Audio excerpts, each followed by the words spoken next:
Hello team and welcome back to another educational video with Dom. I feel like I need a little introduction here Today is about the thyroid test that your doctor isn't running and why you still might feel worse. And I feel like this video has come in the perfect timing because I have just come off a call with my client who was telling me that her doctor is not wanting to retest her bloods. She's had her TSH and T3 done, very random, and she doesn't feel the need to test anything else unless her TSH is 10.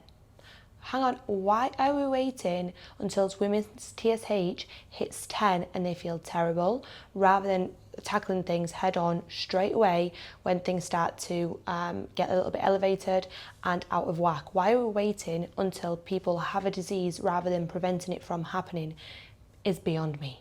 Anyway, that aside, a little rant over.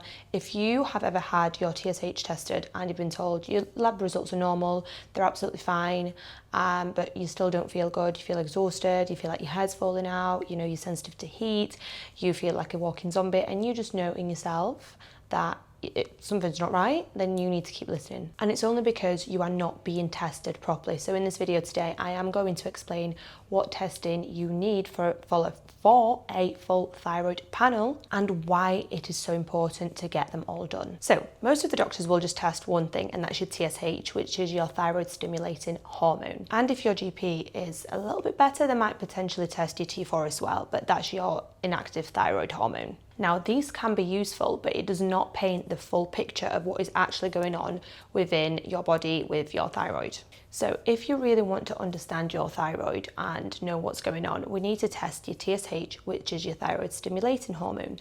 We need to test your T4, which is your inactive thyroid hormone. We need to test your T3, which is your active thyroid hormone, and also reverse T3, your TPO antibodies, and your TG. And why this is important is because T4 is the hormone that is actually produced, whereas T3 is the active form that your body actually uses.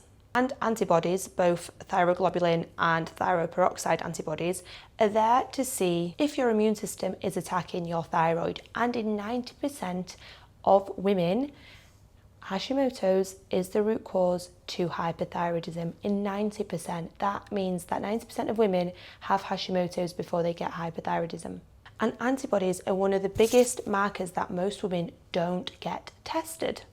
And I don't know why the doctors don't offer this. It's absolutely beyond me, as it's actually quite critical, and it could prevent you from developing an underactive thyroid, if caught early on, that is. Because if we look at your TPO and your TG, they tell us whether there's an autoimmune response going on. And that means that you can have elevated antibodies for years on end before your TSH, T4 and T3 start getting affected. And this is the exact reason why so many women get dismissed and misdiagnosed so early on, because these two markers don't get tested. And the reason why you still might feel awful even though your TSH is normal as such is because your T3 might be quite low. You might not be converting T4 into T3 as well. Your immune system might be attacking your thyroid, or you might not be using your hormones efficiently. So you're just stuck in this cycle of you're not sick enough for treatment, yet you're not well enough to feel good. Now let's look at what affects your thyroid, because your thyroid doesn't just work in isolation, it works with every other part of your body as well.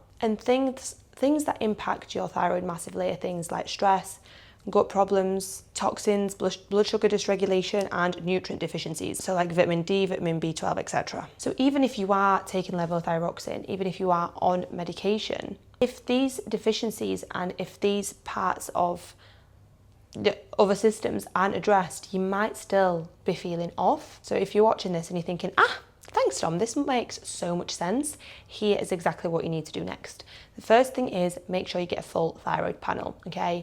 Now this doesn't mean just your TSH. Remember what I said, TSH, T3, T4, reverse T3, and both of your thyroid antibodies, your TPO and your TG. If your GP doesn't want to test them, I would recommend getting them private.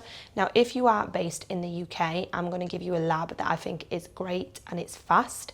Now, I've tried multiple labs in the past. I use Medichecks, which I used to rely quite heavily on. However, the prices increased, they don't test everything, and they take ages. So now I use a brand called Your Bloods, and I will link it below as well in the show notes. and they are super quick. So always make sure to get your bloods taken on a Monday, Tuesday, maximum Wednesday, send off same day, and make sure you take the bloods fasted, so before food, supplements, before medication, ideally in the morning, and then send them off the same day. And then if you send them off Monday, Tuesday, you're going to have your results in a couple of days. It's so much quicker and you have answers so much sooner rather than waiting for your GP to maybe or maybe not get you the right testing. Now, the other thing we want to do is look at your symptoms alongside your results. We don't just want to rely solely on numbers on that sheet of paper, okay? Because it's not always a true representation. If you have symptoms alongside of it, we need to correlate the two. And then obviously you need to support your body properly. So eating enough, making sure recovery is good, sleep is good, stress is low, supporting your gut health and addressing any nutrient deficiencies as well. So if you feel like you have learnt something here, then drop a like, drop a comment.